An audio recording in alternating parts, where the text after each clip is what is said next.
Assemblée de Béthanie, chers membres et auditeurs, que la grâce et la paix du Seigneur vous soient multipliées. Nous débutons aujourd'hui une série d'études sur les fêtes juives en rapport avec le sanctuaire. Juste avant de débuter avec la première fête, comme vient de dire Pasteur Exantus, qui est la Pâque, invoquons le nom du Seigneur. Ta parole, Père Céleste, est un phare puissant qui nous guide pour nous permettre de nous orienter vers le divin rivage. Envoie ton Saint-Esprit en ce saint jour de convocation pour éclairer ton peuple. Qu'il en soit ainsi, au nom de Jésus notre Sauveur. Amen. Le 1er janvier de chaque année, il y a fête dans tous les pays du monde. Mais chez les Haïtiens, il y a quelque chose de particulier pour le passage d'une nouvelle année. Une belle soupe jaune nous attend dans notre assiette. Une couleur inoubliable et une saveur exceptionnelle. Que signifie cela? C'est que le 1er janvier est aussi la fête nationale, la fête de l'indépendance, et on tient à le souligner en préparant ce mets de choix. Cela sert à tous les Haïtiens les prouesses et l'exploit des ancêtres qui se sont affranchis de l'esclavage. Il existe certains moments qu'il convient de marquer de manière forte par des images de sorte que cela reste dans la mémoire. Et c'est ce que Dieu va faire avec Israël. Comme Pasteur Exantus vient de le faire, nous allons relire avec vous dans Exode 13, verset 14. Exode, c'est tout de suite après la Genèse, donc c'est le 2e livre. Je vous invite à mettre un séparateur dans votre Bible parce que nous y reviendrons souvent. Donc, on va regarder d'abord Exode 13, verset 14. Exode 13, verset 14 dit ceci. Et lorsque ton fils te demandera un jour, que signifie cela? Tu lui répondras, par sa main puissante, l'Éternel nous a fait sortir d'Égypte, de la maison de servitude. Ce que j'aime avec Dieu, c'est que tout est planifié. Il n'y a pas de place à l'improvisation. J'ai écouté les enfants tantôt et je me dis qu'il y a une chose que les enfants du monde entier ont en commun. Plutôt, il y a 3 choses que les enfants du monde entier ont en commun. Ils aiment les histoires, ils aiment jouer et ils aiment poser des questions. Ce sont des êtres curieux qui veulent savoir pourquoi on fait les choses. C'est important de savoir leur expliquer, car sinon, ils vont se tourner ailleurs, peut-être vers d'autres gens qui ne savent pas mieux, pour satisfaire leur curiosité.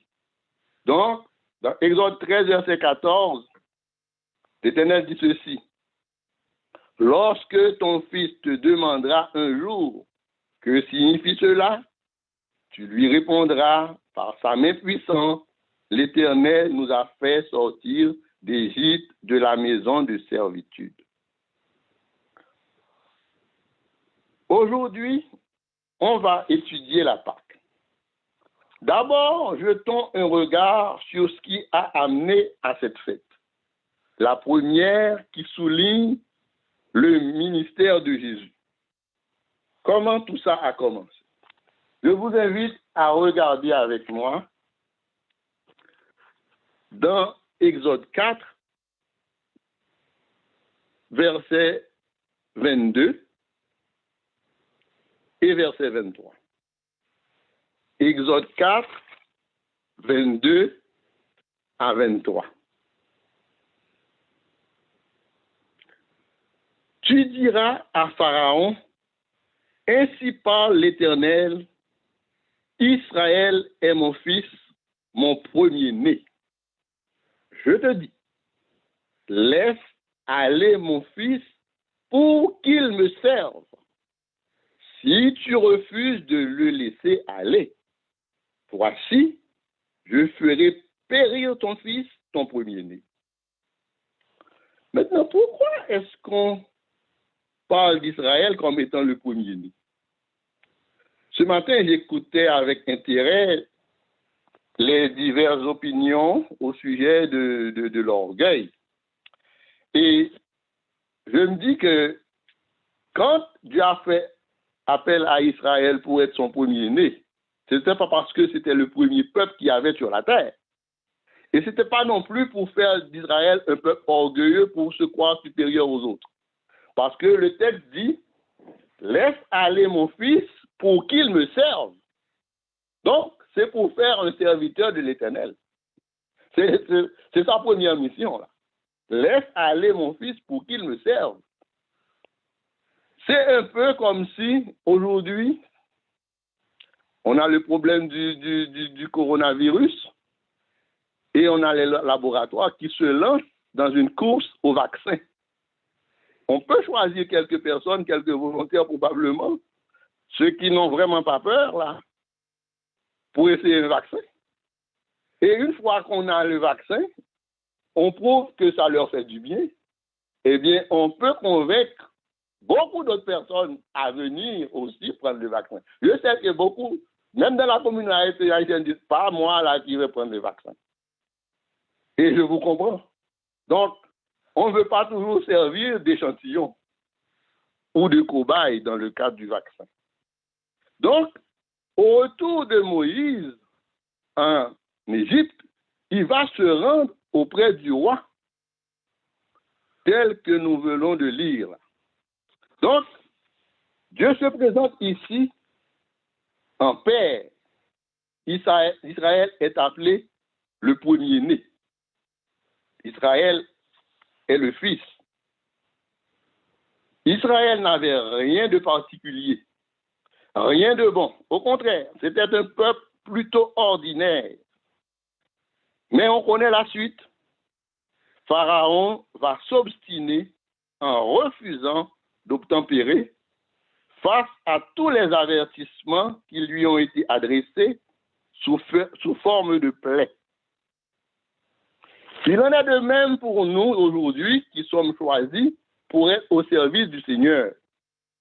Satan fait son possible pour nous maintenir sous l'esclavage du péché, sous le joug du péché. Il ne veut pas que nous soyons affranchis, mais Dieu promet de le détruire. Comme on a étudié ce matin, comme on va faire de Babylone, un jour, Satan aussi sera détruit afin qu'il nous laisse tranquilles. Maintenant, comment devait-on célébrer ce jour de délivrance? Comment devait-on célébrer ce jour de délivrance? Alors, allons plus loin, soit dans Exode 12, qui a pour titre « Institution de la Pâque ». On a vu qu'Israël est appelé le premier-né. Mais maintenant, au verset 1er, il est dit ceci, l'Éternel dit à Moïse et à Aaron, dans le pays d'Égypte, ce mois-ci, pour vous, sera le premier des mois. Écoutez, ils avaient déjà un calendrier. Mais l'Éternel a changé leur calendrier. Il dit, ce mois-ci sera pour vous le premier des mois.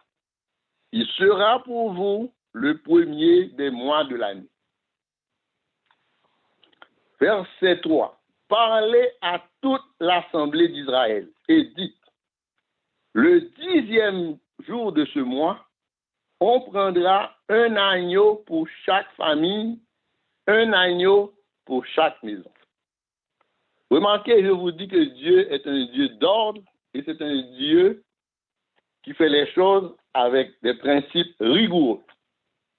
Il dit, c'est le 10e jour qu'il faut le prendre. Ça veut dire, il faut le prendre d'avance. Cette affaire de dire qu'on manque de temps, non, pas avec lui. Il dit, vous allez le prendre le 10e jour.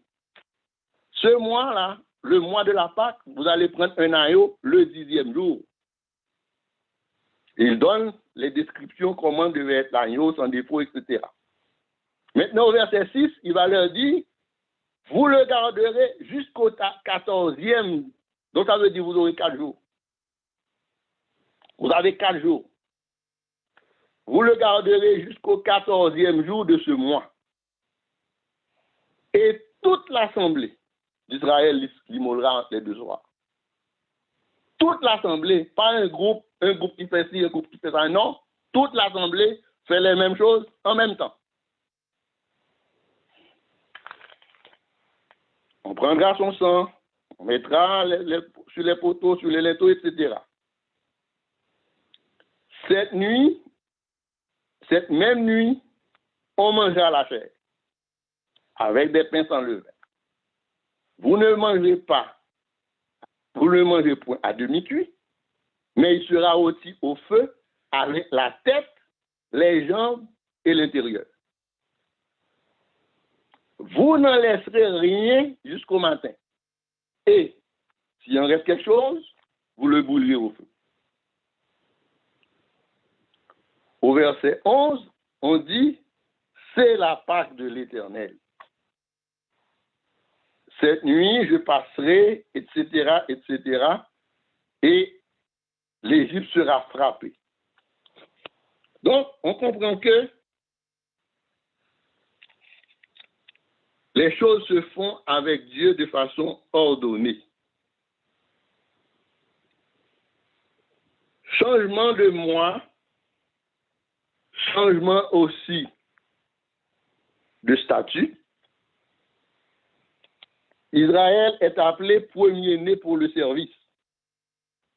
Et le mois de délivrance sera le premier mois de l'année pour eux.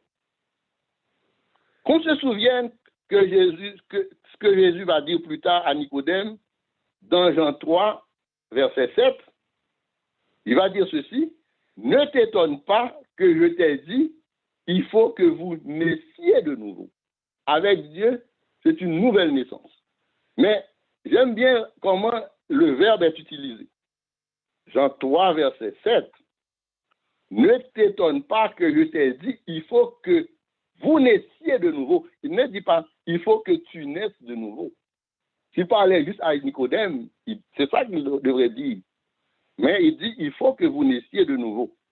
Donc, ça veut dire que tout ce que le Seigneur appelle, il veut aussi nous donner un nouvel acte de naissance, une nouvelle carte d'identité.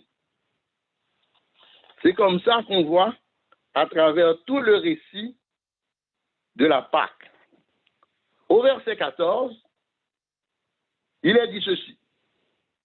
Vous conserverez le souvenir de ce jour et vous le célébrerez par une fête en l'honneur de l'Éternel. Vous le célébrerez comme une loi perpétuelle pour vos descendants. Maintenant, comment tout cela s'est-il traduit dans le ministère de Jésus? Tournons-nous maintenant vers les évangiles. Allons dans Luc 22. Allons maintenant dans Luc 22. Si on regarde au verset 1er, Matthieu, Marc, Luc, avant Jean. Luc 22, au verset 1er, on nous dit que la fête des pains sans levain, appelée la Pâque, approchait.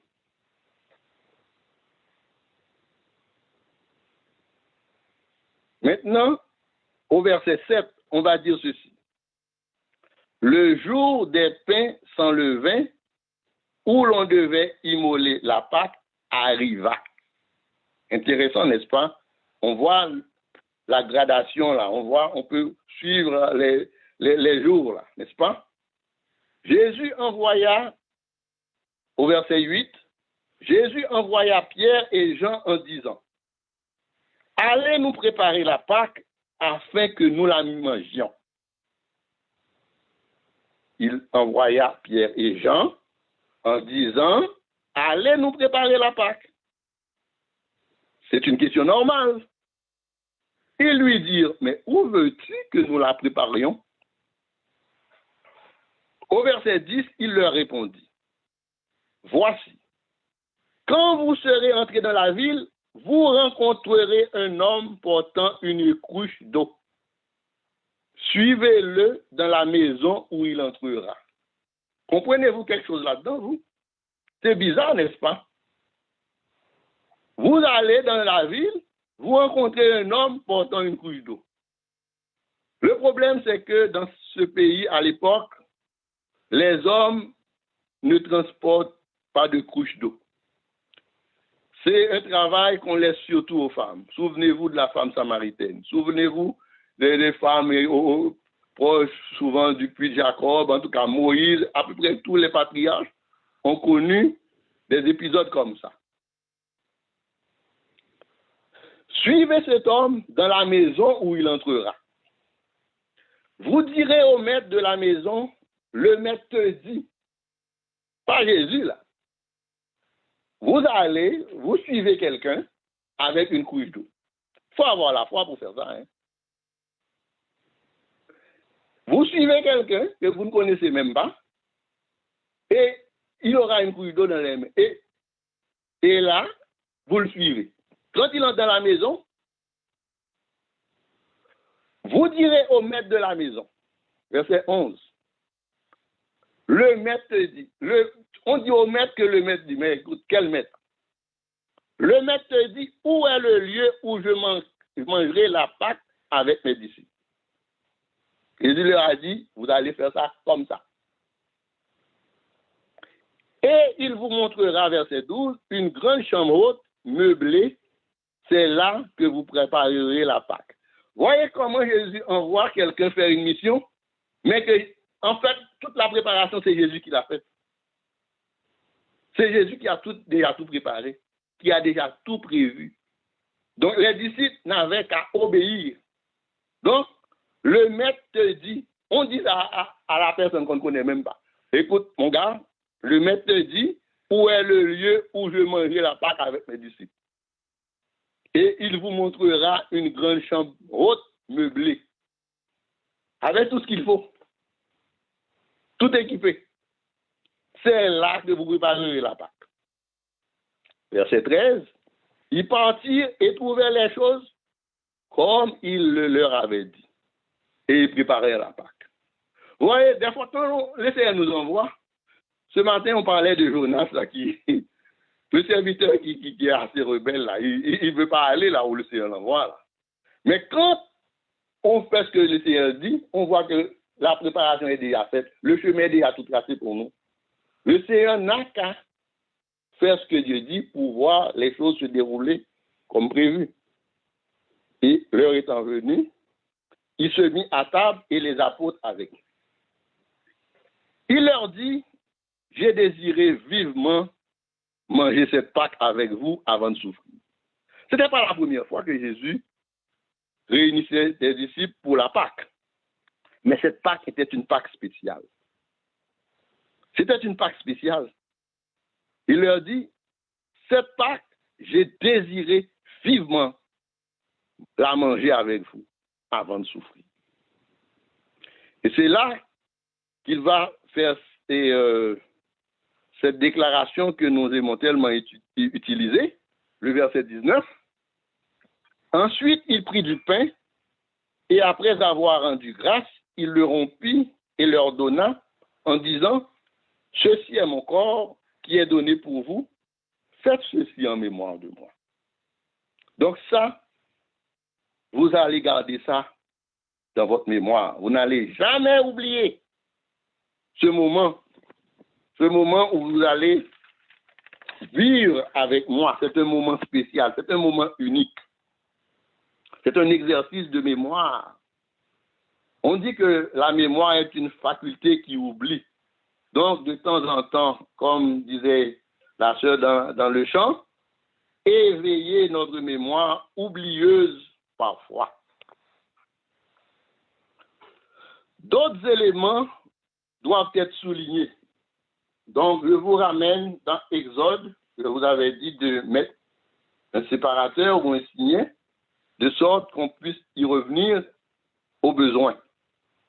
Dans Exode 12, verset 46, il est dit ceci. Exode 12, verset 46. On ne la mangera, en parlant de la Pâque, que dans la maison. Vous n'emporterez point de chair hors de la maison et vous ne briserez aucun os. Il a dit ça à l'époque aux enfants d'Israël. Vous ne briserez aucun os. Moi, ce que j'aime beaucoup, c'est le verset 47. Toute l'assemblée d'Israël fera la Pâque. Toute l'assemblée. La Pâque, c'est symbole d'unité. Et c'est symbole aussi de cohésion.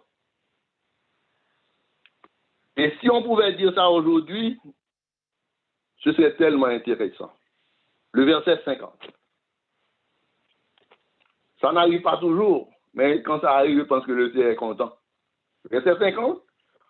Tous les enfants d'Israël firent ce que l'Éternel avait ordonné à Moïse et à Aaron. Ils firent ainsi. Tous les enfants.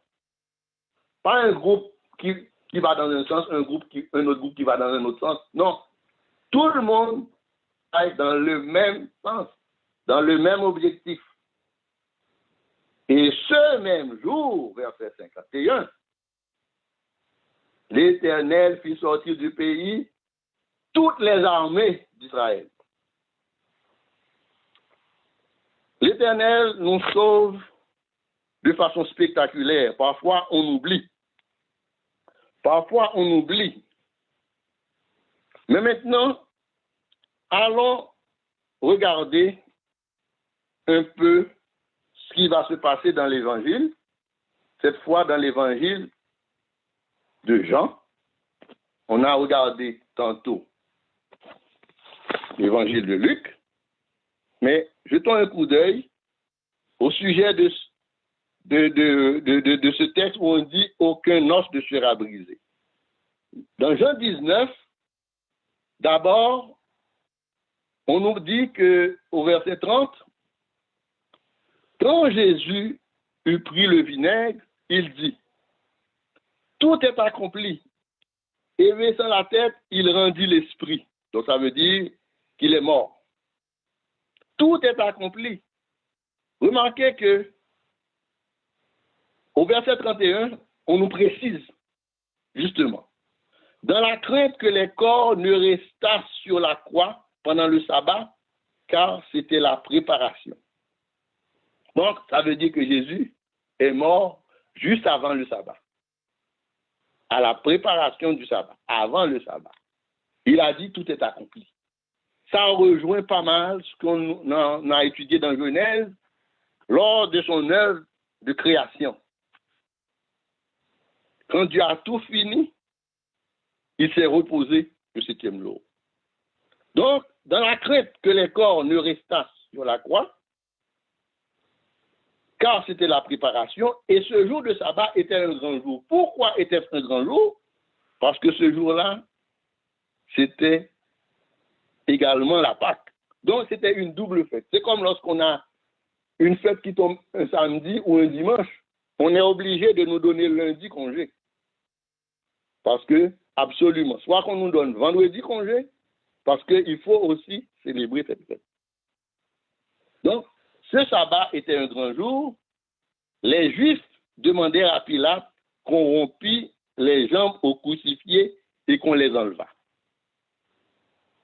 Les soldats vinrent donc et y rompirent les jambes au premier, puis à l'autre qui avait été crucifié avec lui. S'étant approché de Jésus et le voyant déjà mort, donc c'était même plus nécessaire, ils ne lui rompirent pas les jambes. On avait dit, aucun os ne sera brisé. Voilà, cela s'est accompli exactement comme c'était prévu. Et justement, au verset 36, ces choses sont arrivées afin que l'écriture fût accomplie. Aucun de ces os ne sera brisé.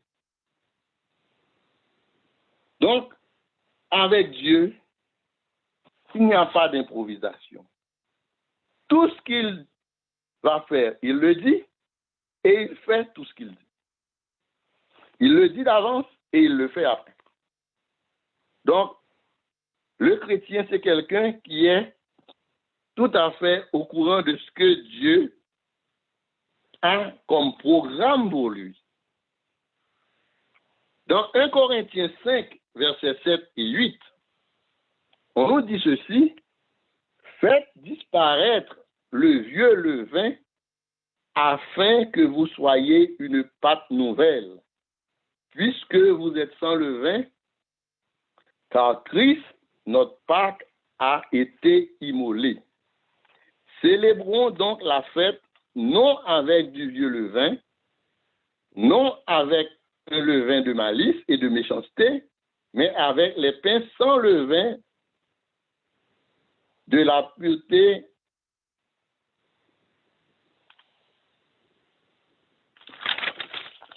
et la vérité.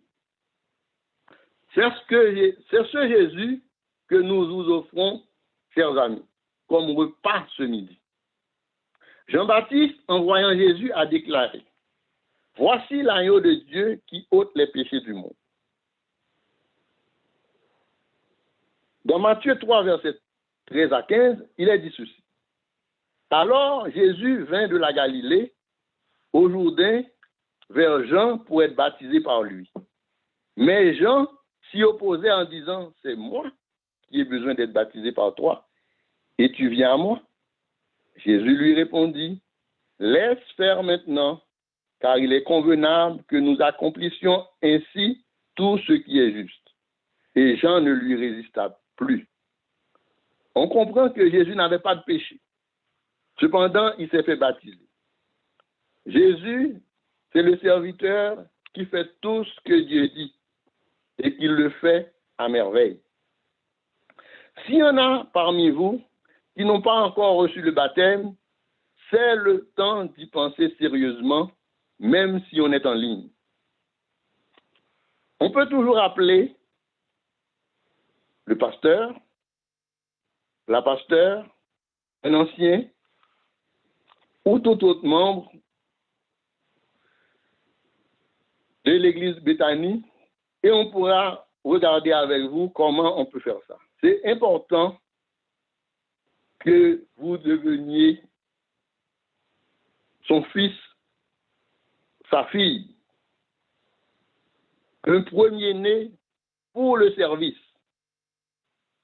Il y a un chant qui dit « Forme-moi pour ton service ». Dans Marc 16, verset 16, il est dit ceci: celui qui croira et qui sera baptisé sera sauvé, mais celui qui ne croira pas sera condamné. Il n'y a pas de raison pour que vous soyez condamnés, chers amis. Au contraire, suivre Jésus, ce n'est pas quelque chose de compliqué, ce n'est pas quelque chose de si difficile. On nous dit dans Colossiens 1er, verset 16, dans Colossiens 1er, verset 16, et c'est ce texte qui va mettre un terme à notre réflexion de ce matin, de ce midi plutôt. Nous vous donnons un rendez-vous plus tard à 15h pour un échange. Donc, dans Colossiens 1er, verset 15 et 16, il est l'image du Dieu invisible, le premier-né de toute la création. Au verset 18, il dit ceci. Il est la tête du corps de l'Église. Il est le commencement, le premier-né d'entre les morts, afin d'être un tout le premier. Mais surtout, n'oubliez pas, Jésus a été le plus grand des serviteurs. Et il dit, si quelqu'un veut être grand, qu'il soit au service des autres. C'est ce type de mission que le Seigneur attend pour vous et pour moi. Donc, j'espère que vous allez faire le nécessaire. S'il y en a parmi vous qui n'ont pas encore fait alliance avec lui par le baptême, vous allez comprendre les symboles davantage et vous allez voir que le Seigneur, quand vous allez le goûter, quand vous allez prendre ce repas, vous allez le trouver très bon. Que Dieu vous soit en aide. Et maintenant, nous allons passer la parole à Pasteur Isantus pour la suite. Amen.